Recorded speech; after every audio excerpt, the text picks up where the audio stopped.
Viewers एक ऐसी team जिसमें सबके पास अनोखी पावर्स मौजूद थी। कोई इनविजिबल था तो कोई खतरनाक मॉन्स्टर में कन्वर्ट हो सकता था। लेकिन अब एक टेररिस्ट ऑर्गेनाइजेशन वर्ल्ड वॉर कराना चाहती थी। क्या वो अपने मकसद में कामयाब हो पाएंगे, ये तो पता ही करना पड़ेगा। कहानी की शुरुआत में हमें इंग्लैंड की एक सिटी दिखाई जाती है, जहाँ फैंटम नाम का एक अपराधी अपने पूरे ग्रुप के साथ रिजर्व बैंक में हमला कर देता है। उन लोगों ने वहाँ पर रखे गए सारे पैसे और सोने चुरा लिए थे। साथ ही साथ फैंटम ने वो अनोखी पेंटिंग भी चुरा ली थी जिसे कि लियोनार्डो दी विंची ने बनाई थी। इन सारी चीजों से इंग्लैंड की इकोनॉमी को बहुत ही ज्यादा नुकसान होने वाला था। पर अब इंग्लैंड ये सोच रही थी कि ये सारा हमला जर्मनी ने कराया है। पर अब कुछ दिनों बाद फैंटम के ग्रुप ने जर्मनी के वैज्ञानिकों पर हमला कर दिया था। फैंटम ने जर्मन वैज्ञानिकों को खत्म करने के साथ साथ उनके पूरे एक्सपेरिमेंट को भी डिस्ट्रॉय कर दिया।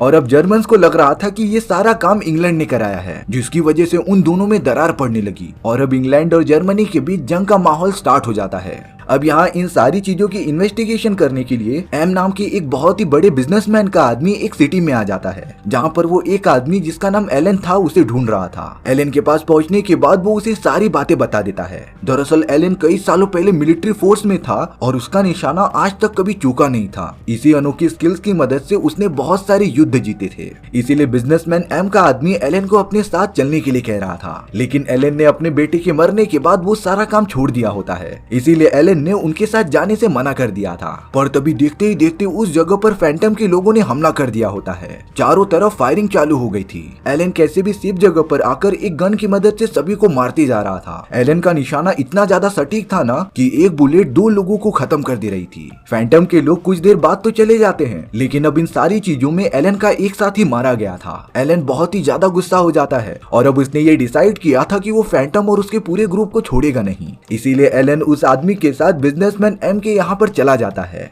एम के बंगले में पहुंचने के बाद एम एलन को सारी सच्चाई बता रहा था। एम कह रहा था कि इंग्लैंड और जर्मनी पर जिसने भी हमला किया था वो और कोई नहीं बल्कि फैंटम की पूरी टीम होती है। और अब फैंटम की नजर अब तक की सबसे बड़ी बैठक की तरफ होती है, जिसमें की सारी कंट्रीज के बड़े बड़े मेंबर शामिल होंगे। फैंटम उन सभी को मारकर वर्ल्ड वॉर शुरू कराना चाहता था ताकि वो पूरी दुनिया पर एकत्र अपना रूल जमा सके। इसीलिए एम बताता है कि उन लोगों ने एक टीम क्रिएट की है जिसमें कि वो एलन को भी शामिल करना चाहते हैं। अब एम एलन को अपने बाकी टीम मेंबर्स से मिलाता है। सबसे पहले टीम के अंदर थे कैप्टन नीमो, दूसरा था इनविजिबल मैन माइक जो एक गलत एक्सपेरिमेंट की वजह से गायब हो चुका था। तीसरी मेंबर थी मीना हार्ले जो एक वैम्पायर होने के साथ साथ बायोकेमिस्ट थी। लेकिन उनके टीम का आखिरी मेंबर जिसका नाम ग्रे होता है वो अभी यहाँ पर आया नहीं था। इसीलिए एलन अपनी टीम के साथ निकल पड़ता है ग्रे को लाने के लिए। ग्रे तो एक लाइब्रेरी में आराम से बैठा हुआ था, पर तभी वहाँ पर पता नहीं कैसे फैंटम और उसकी पूरी टीम आ जाती है। उन्होंने एलन की पूरी टीम को गन पॉइंट पर ले लिया था। फैंटम बता रहा था कि उसे चारों तरफ वर्ल्ड वॉर कराना है क्योंकि वो सारी कंट्रीज पर एकत्र राज करना चाहता था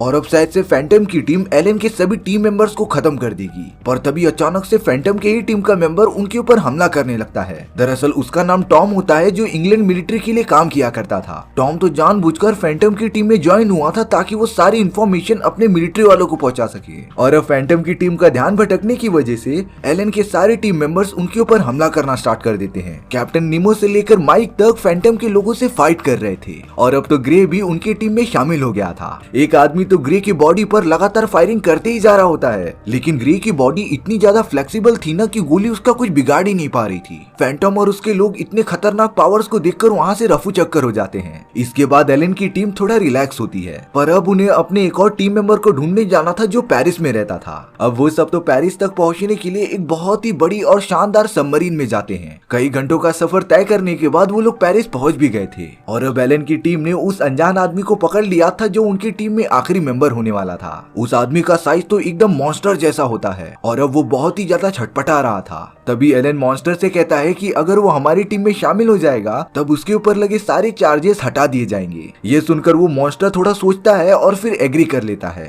वो तो अब अपने असली फॉर्म में आने लगा था। दरअसल उनका नाम डॉक्टर हेनरी होता है। एक गलत एक्सपेरिमेंट की वजह से उनके बॉडी में 2 पर्सनालिटीज हो गई थी और जब भी डॉक्टर हेनरी को गुस्सा आता था वो उसी मॉन्स्टर में कन्वर्ट हो जाते थे। पर अब डॉक्टर हेनरी भी एलन की टीम में शामिल हो जाते हैं, यानी कि अब टीम के अंदर टोटल 7 मेंबर हो गए थे। और अब बिना देरी किए फैंटम को रोकने रोकने के लिए वो सब अपने मिशन पर निकल जाते हैं। वो सब कैसे भी करके फैंटम को रोकना चाहते हैं उसके मकसद में कामयाब होने के लिए। फैंटम वेनिस में हो रहे एक मीटिंग जिसमें कि दुनिया भर के लीडर्स आने वाले थे, वहाँ पर पूरा डिस्ट्रक्शन करना चाहता था। इन्हीं सारी चीजों को रोकने के लिए एलन की टीम फैंटम के पास जा रही थी। वो सब तो अपनी बड़ी सबमरीन में बैठकर आगे बढ़ते ही जा रहे थे। अब यहाँ कैप्टन नीमो को अपने कंट्रोल रूम में कुछ बारूद मिलते हैं। उन्हें इस बात पर शक हो गया था कि ये सारी चीजें यहाँ पर कैसे आई। थोड़ी देर बाद जब मीना उस बारूद को चेक कर रही होती है तब उसे पता चला कि ये कैमरे से निकलने वाला डस्ट है। इसका मतलब ये हुआ कि उन सभी के ऊपर कोई न कोई तो नजर रख रहा है। वहाँ पर तो ग्रे इन सारी बातों को काफी अच्छे से देख रहा था। अब कई घंटे बीतने के बाद एलन की पूरी टीम वेनिस आ जाती है, क्योंकि यहीं पर फैंटम और उसके लोग एक बड़ा धमाका करने वाले थे।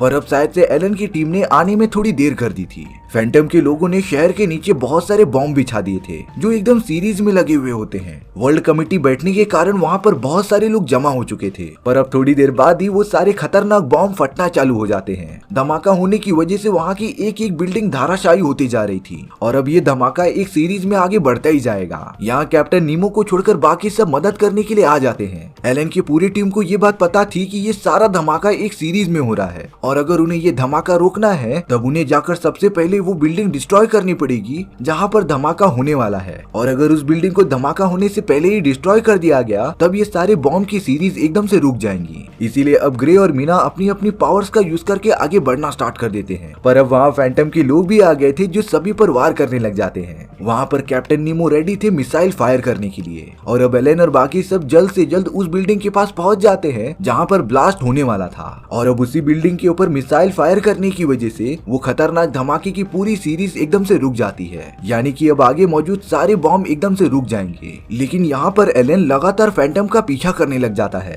फैंटम पता नहीं क्यों एलन से डर कर भाग रहा था। वो तो एलन को भड़काता रहता है कि उसका बेटा मारा गया क्योंकि उसकी गलती थी। एलन ने अपने बेटे पर प्रॉपरली ध्यान नहीं दिया था। लेकिन एलन इन सारी बातों में फंसता नहीं और लगातार फैंटम का पीछा करने लग जाता है। एलन बता रहा था कि उसकी टीम में फैंटम का एक जासूस है जिसे कि वो जल्द से जल्द ढूंढ लेगा। सभी को यही लग रहा था कि इनविजिबल माइक ही फैंटम का वो जासूस है, क्योंकि माइक कितने टाइम से उन्हें दिखा ही नहीं। लेकिन यहाँ रियलिटी तो कुछ और ही होती है। ग्रे अब अचानक से उनके सबमरीन में आकर एक आदमी को मार देता है। तब जाकर ये रिवील हुआ कि फैंटम का वो जासूस माइक नहीं बल्कि ग्रे था। वहाँ पर एलन की टीम फैंटम के लोगों के साथ फाइट करते रहती है। तब जाकर उन्हें एक डार्क रियलिटी पता चली कि फैंटम और कोई नहीं बल्कि एम है। और वो सब जो माइक के ऊपर शक खा रहे थे कि वो फैंटम का जासूस है, पर रियलिटी में वो जासूस ग्रे निकलता है। ग्रे तो तुरंत एक छोटी सी सबमरीन लेकर वहाँ से निकल जाता है। पर अब एलन की पूरी टीम को ये बात समझ में नहीं आ रही थी कि अगर फैंटम ही एम है तब उसने अपने आप को ये पकड़ने के लिए ये पूरी टीम क्यों बनाई।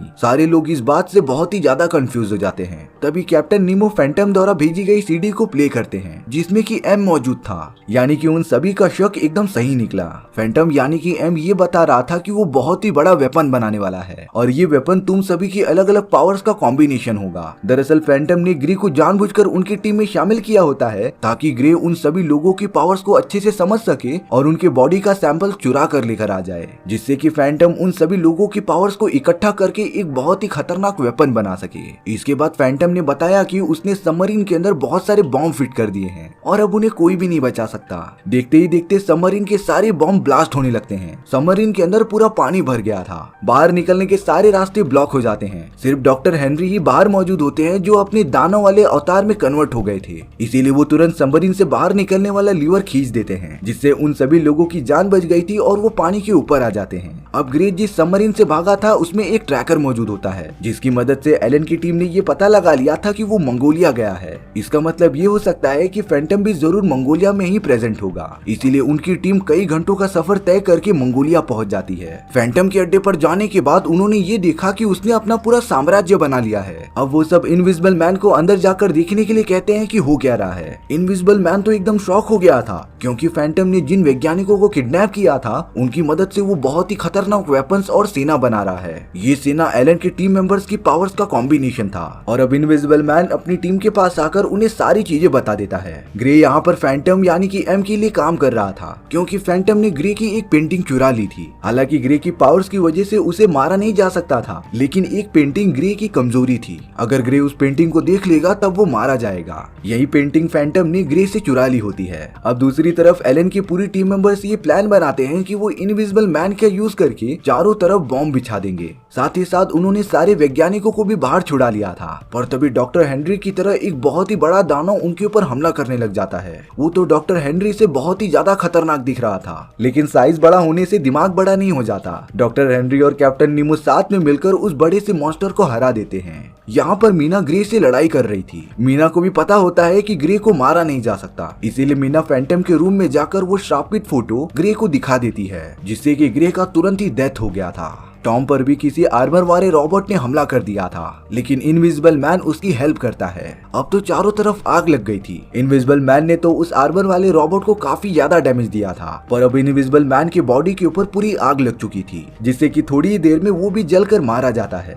लेकिन टॉम की जान बच गई थी। एलन तो फैंटम को भागने से रोक रहा था, क्योंकि उसके पास वो सारे फॉर्मूलेज मौजूद थे जिससे वो एलन के टीम के पावर का यूज करके नए टाइप के म्यूटेंट्स बना सकता था। फैंटम तो बड़ी चालाकी से एलन को गोली मारकर नीचे कूद गया था और अब वो लगातार अपने सबमरीन की तरफ भागता रहता है। एलन को गोली की वजह से काफी ज्यादा चोट आई थी, इसीलिए अब वो टॉम को बुलाकर फैंटम के ऊपर निशाना लगाने के लिए कहता है। लेकिन टॉम का दूर का निशाना इतना अच्छा नहीं था। तब जाकर एलन टॉम को निशाना लगाने की कुछ टेक्निक बताता है, जिसे फॉलो करने से उसका निशाना कभी चूकेगा नहीं। लेकिन टॉम को अभी भी खुद पर भरोसा नहीं होता, पर अब एलन ने उसे बहुत ही ज्यादा मोटिवेट कर दिया था, इसीलिए टॉम भागते हुए फैंटम के ऊपर बंदूक तान देता है और अब उसने बहुत ही सटीक निशाना लगाकर फैंटम को गोली मार दी थी, जिससे कि फैंटम भागने से पहले वहीं पर मर जाता है। पावर्स का पूरा फॉर्मूला पानी के अंदर गिर गया था, पर दुख की बात यह थी कि एलन को गोली लगने की वजह से उसकी जान चली जाती है। बाकी बचे हुए टीम मेंबर्स इस लड़ाई में मरे हुए लोगों को दफन कर देते हैं और उन्हें श्रद्धांजलि देते हैं। इसी तरीके से हमारी ये कहानी यहीं पर खत्म हो गई थी।